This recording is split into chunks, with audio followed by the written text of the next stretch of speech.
It was a bright Saturday morning in Willow Heights, one of those calm suburban communities where everything looked perfect on the surface. Trimmed lawns, neat driveways, white fences, an illusion of peace. For Monica Samuels, the day started just like any other. She'd just returned from the farmer's market, a weekly ritual she'd done for years, humming along to her gospel playlist as she unpacked fresh peaches, corn, and honey.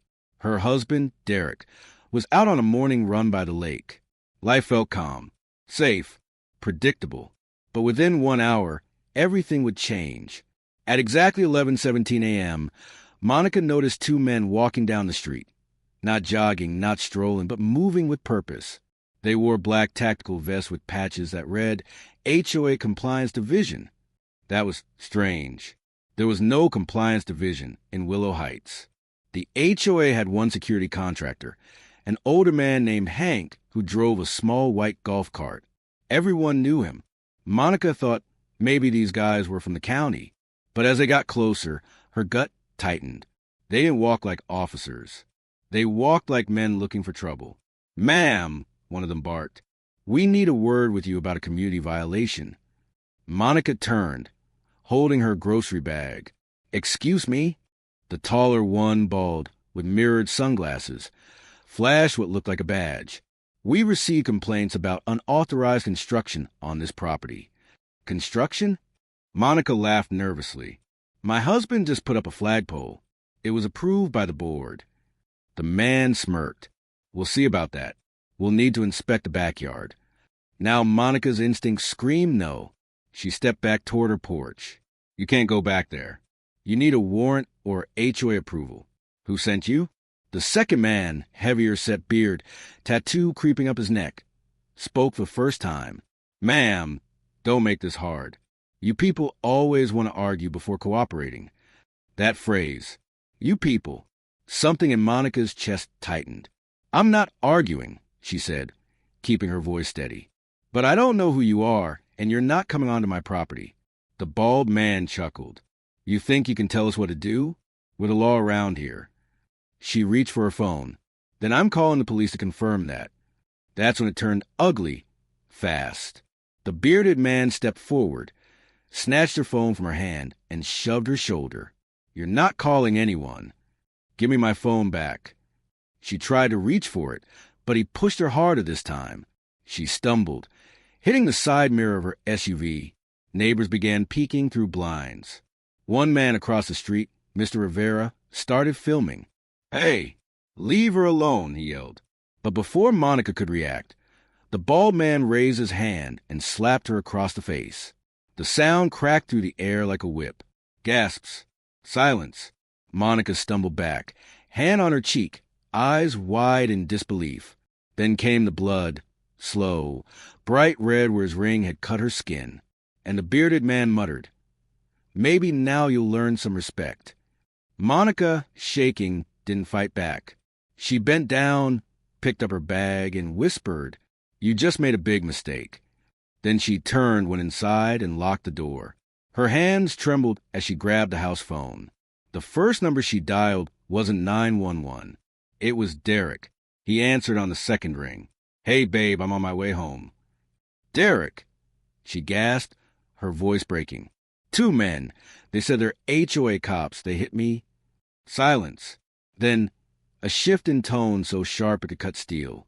"What?" "They hit me, Derrick. They took my phone. They're still outside." "Stay inside. Lock the doors. I'm coming now." Click.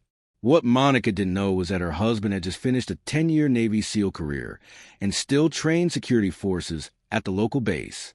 He'd been through war zones, but nothing ever hit home like this. 10 minutes later, the roar of a pickup truck shattered the quiet neighborhood. Derrick pulled up so hard the tires screeched. He stepped out, calm on the surface, but his eyes burned cold. Neighbors came out now, phones recording, whispering. They knew Derrick, respectful, quiet, protective. And when they saw his wife's bruised face, they stepped back. The two fake officers turned toward him, smirking. "You must be the husband," said the bald one. "You need to step back, sir.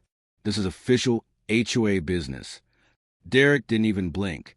"You have 5 seconds to explain who you are." Didn't you hear me? We're... That was the last full sentence either man got out. What happened next looked like something out of an action film. The bald man moved first, trying to shove Derrick. Big mistake. With one motion, Derrick parried his arm, pivoted, and sent him sprawling across the driveway. Hard. The second man lunged. Swinging wide, Derrick ducked, caught his wrist, twisted it, and drove him to the ground in one fluid movement. Gasps erupted from every direction. Within 12 seconds, both men were face down, wrists pinned, groaning. Derrick picked up their fake badge and tossed it onto the pavement. "You're done." Then, looking straight into the camera of Mr. Rivera's phone, he said calmly, "Call 911. Tell them they're impersonating officers and assaulted my wife." When real law enforcement arrived, the truth unraveled fast. The badges were cheap replicas ordered online. Their vests? Unregistered. Their guns? Airsoft. Their story? A complete lie. They weren't HOA security at all. They were ex-employees of a failed private patrol company that had been fired for harassing residents months earlier.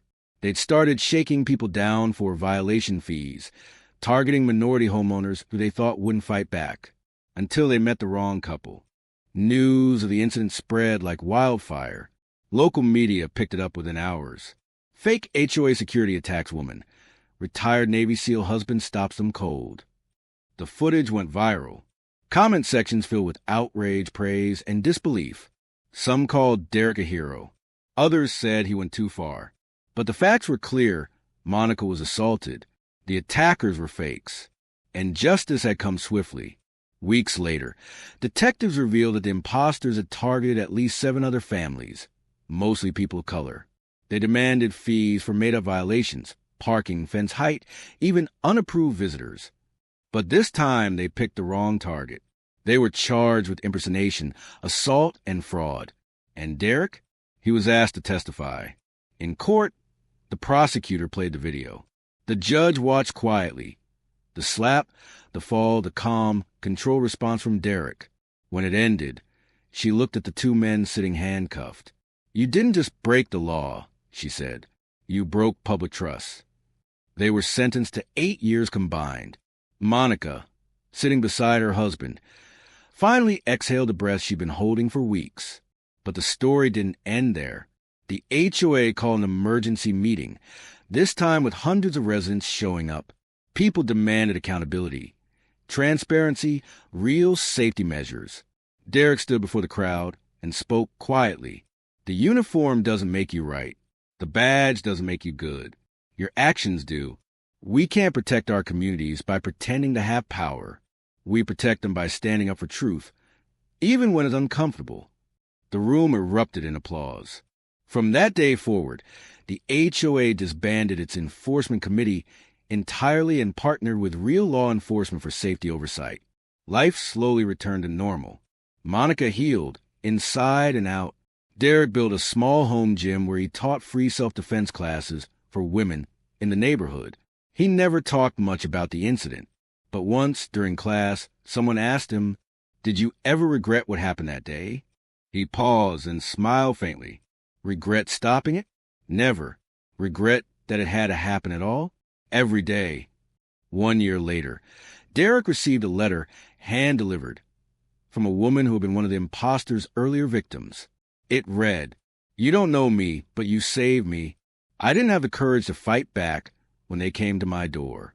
But when I saw your story, I found my voice." Derrick folded the letter carefully and placed it in a frame on his desk, next to his sealed trident pen. Because to him, the fight wasn't about pride. It was about principle. When authority is faked, when fear is used as a weapon, it takes real courage to stand tall, not out of anger, but out of love. Monica and Derrick's story reminds us that sometimes doing the right thing doesn't mean fighting. It means protecting. And as Derrick said in his final words at that HOA meeting, "You can take off a uniform, but you can't take off integrity."